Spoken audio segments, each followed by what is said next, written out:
Assalamualaikum warahmatullahi wabarakatuh. Selamat berjumpa kembali dengan mata kuliah Manajemen Pemasaran. Kali ini kita akan membicarakan mengenai strategi pemasaran.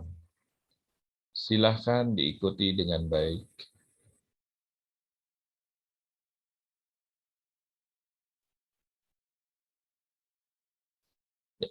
Strategi pemasaran. Strategi adalah suatu kesatuan rencana yang menyeluruh dan terpadu untuk mencapai tujuan. Strategi juga adalah pendekatan secara keseluruhan yang berkaitan dengan pelaksanaan gagasan, perencanaan, dan eksekusi sebuah aktivitas dalam kurun waktu tertentu. Strategi juga merupakan perencanaan dasar suatu aksi yang dipilih untuk mencapai suatu tujuan. Sedangkan taktik adalah memiliki ruang lingkup yang lebih sempit dan waktu yang lebih singkat jika dibandingkan dengan strategi. Taktik juga adalah cara dalam menjalankan rencana tersebut, yaitu teknik yang dipakai untuk melaksanakan strategi. Taktik juga pada umumnya, orang seringkali mencampur adukan kedua kata tersebut, yaitu taktik dan strategi. Jenis strategi, pertama strategi stabil, yaitu tindakan organisasi dengan cara mempertahankan strategi yang telah ada karena dianggap sudah baik dan tidak perlu ada perubahan. Kemudian juga ada strategi pertumbuhan yang kedua, di mana di sini mencakup internal, yaitu pengembangan produk dan jasa. Kemudian juga ada eksternal, yaitu integrasi vertikal dan merger. Kemudian juga ada ekspansi, yaitu pengembangan pasar dan diversifikasi. Yang ketiga ada strategi penciutan, yaitu mengurangi kegiatan dan meningkatkan efisiensi, yaitu pengurangan biaya, likuidasi, dan penjualan saham. Kemudian ada lagi yang keempat, yaitu strategi kombinasi, yaitu merupakan penggabungan dari ketiga strategi di atas. Pengertian strategi pemasaran adalah serangkaian tindakan terpadu menuju keunggulan kompetitif yang berkelanjutan. Sedangkan strategi dan kiat pemasaran dari sudut pandangan penjual atau 4P adalah tempat yang strategis atau place, produk yang bermutu atau produk, harga yang kompetitif atau price, dan promosi yang gencar atau promotion. Konsep strategi pemasaran, tujuan akhir dan konsep strategi pemasaran adalah kepuasan pelanggan sepenuhnya atau total customer satisfaction. Kepuasan pelanggan sepenuhnya bukan memberikan kepada mereka pelanggan apa yang menurut kita penjual inginkan, tetapi apa yang sesungguhnya mereka pelanggan inginkan, serta kapan dan bagaimana mereka inginkan. Dari sudut pandang pelanggan, 4C adalah kebutuhan dan keinginan pelanggan, yaitu customer needs and wants, biaya pelanggan atau cost to the customer, kenyamanan atau convenience, dan komunikasi atau communication. Market scope strategi atau strategi lingkup pasar. Yang pertama single market strategy, yang kedua multi market strategy, yang ketiga total market strategy. Sekarang kita lihat dulu apa yang dimaksud dengan single market strategy atau strategi pasar tunggal. Di mana di sini konsentrasi pada hasil, ya, pada bagian-bagian yang tunggal. Persyaratannya adalah di sini dikatakan serve the market wholeheartedly despite initial difficulties. Melayani pasar dengan sepenuh hati meskipun terjadi kesulitan-kesulitan yang timbul dikarenakan oleh tindakan tersebut. Kemudian dikatakan juga avoid competition with established firm. Hindari kompetisi dengan perusahaan-perusahaan yang sudah ada sebelumnya. Kemudian ada lagi multi market strategy atau strategi pasar multi. Di sini katakan serving several distinct market, yaitu melayani beberapa pasar yang terpisah. Persyaratannya di sini, yang pertama careful selection of segment to serve, pemilihan segmen atau bagian-bagian yang secara hati-hati untuk melayani. Kemudian avoid confrontation with companies serving entire market, hindari konfrontasi dengan perusahaan-perusahaan yang melayani pasar seluruhnya. Kemudian ada total market strategy atau strategi pasar menyeluruh. Serving the entire spectrum of the market by selling differentiated products to different segment in the market. Jadi di sini melayani seluruhan spektrum pasar ya dengan menjual produk-produk yang berbeda kepada segmen-segmen yang berbeda di pasar. Persyaratannya employ different combination of price, product, promotion, and distribution strategies in different segment. Menerapkan kombinasi yang berbeda dari harga, produk, promosi, dan strategi distribusi dalam segmen-segmen yang berbeda. Kemudian juga ada top management commitment to embrace entire market. Jadi ada komitmen manajemen tingkat atas terhadap keseluruhan pasar. Strong financial position atau posisi atau kedudukan keuangan yang kuat. Market entry strategy atau strategi memasuki pasar. Yang pertama ada first in strategy, yang kedua ada early entry strategy, yang ketiga ada laggard entry strategy. Kita bahas satu persatu di sini. First in strategy yaitu strategi masuk yang pertama, yaitu entering the market before all others, memasuki pasar sebelum yang lainnya masuk. Persyaratannya adalah willingness and ability to take risk, keinginan atau kemampuan untuk mengambil resiko.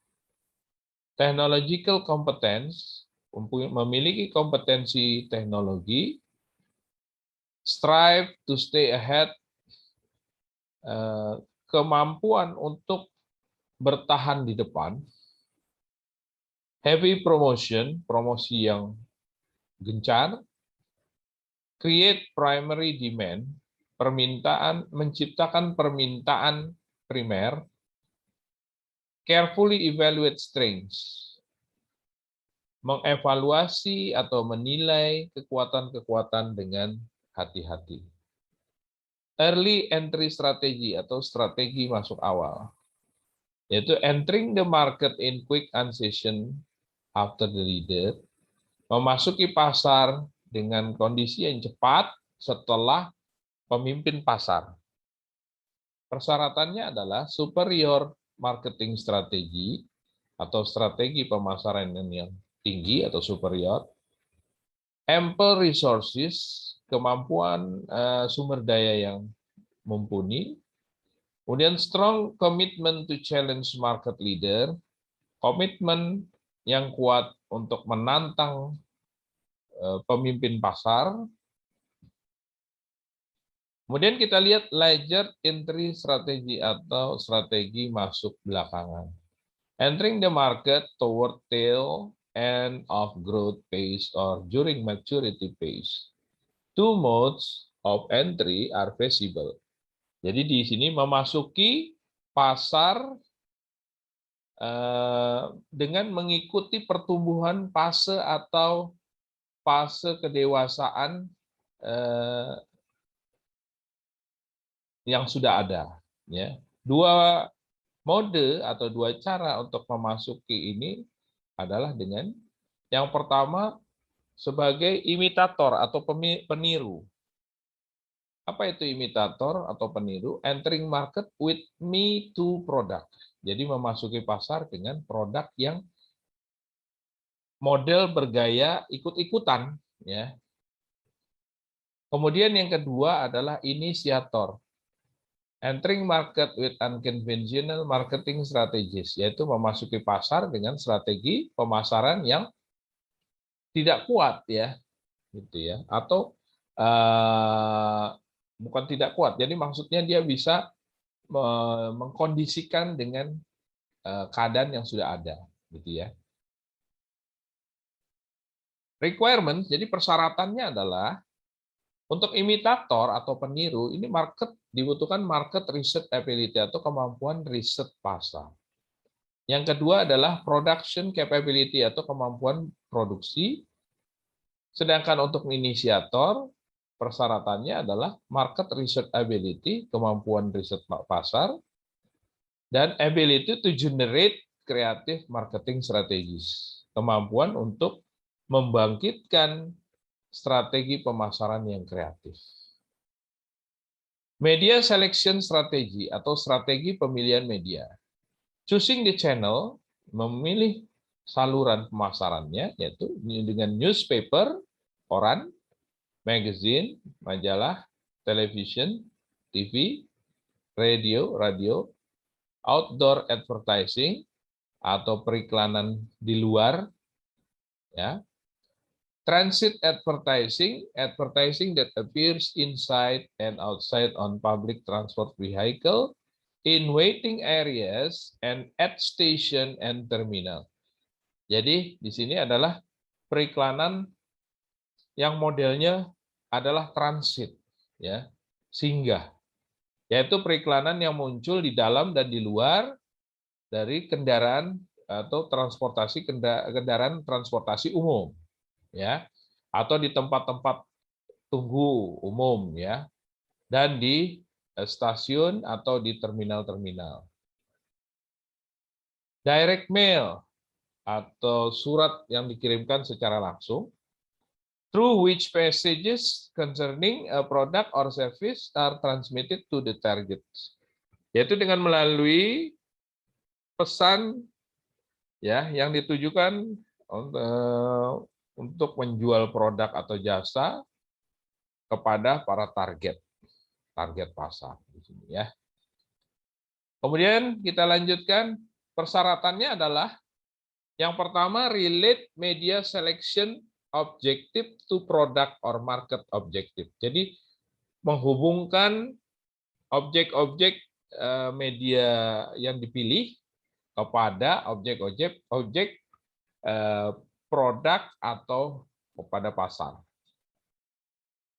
Kemudian yang kedua yaitu media chosen should have a unique way of promoting the business.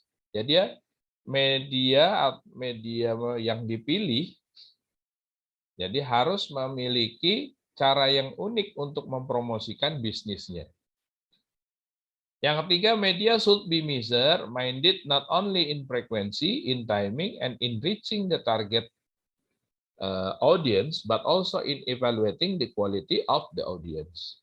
Jadi media harus measure-minded, ya, apa namanya, pemikiran dalam pengukuran pemikiran, gitu ya. Not only tidak hanya dalam bentuk frekuensinya, tapi juga dalam waktunya dan juga dalam mencapai target pasarnya, target audiensnya, ya. Tapi juga dalam menilai kualitas dari audiensnya atau target pasarnya. Yang keempat yaitu base media selection on factual not artificial ground. Ya.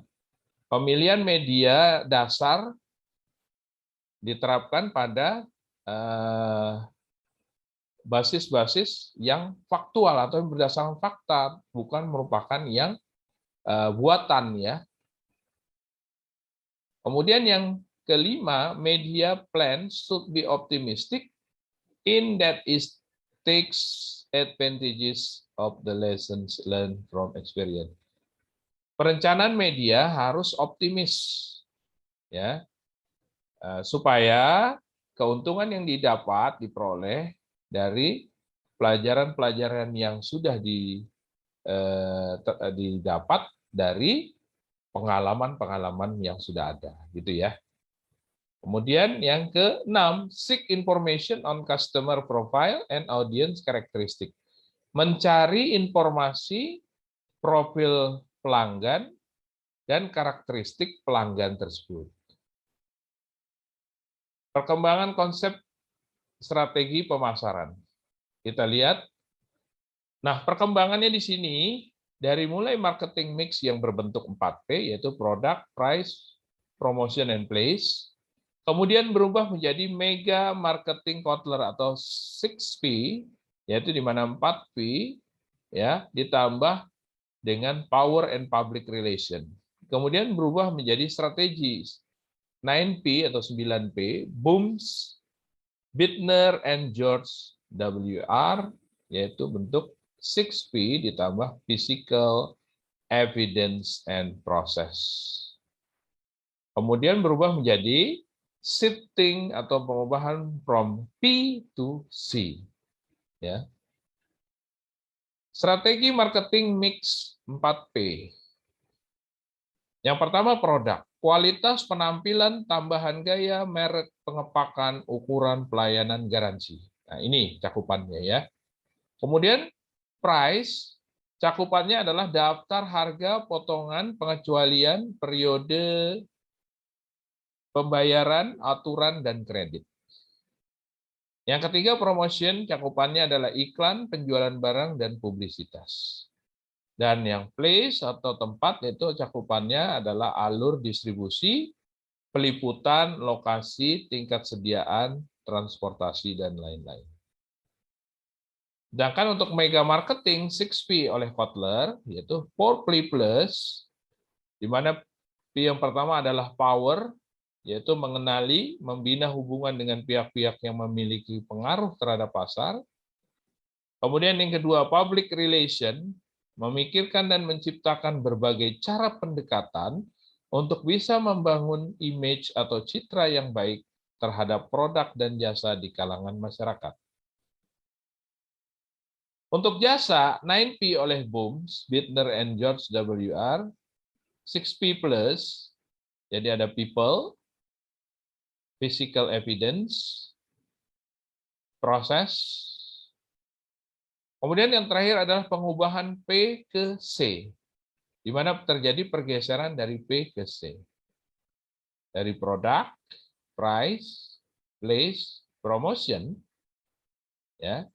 Produk yaitu jalan keluar terhadap permasalahan konsumen, asset customer solution, price yaitu biaya untuk pelanggan, cost to customer, place yaitu menyenangkan, nyaman, convenience, ya, dan promotion yaitu komunikasi dari perusahaan kepada pelanggan atau communication. Saya rasa untuk pertemuan kali ini saya cukupkan dulu. Lebih kurangnya saya mohon maaf ya. Assalamualaikum warahmatullahi wabarakatuh.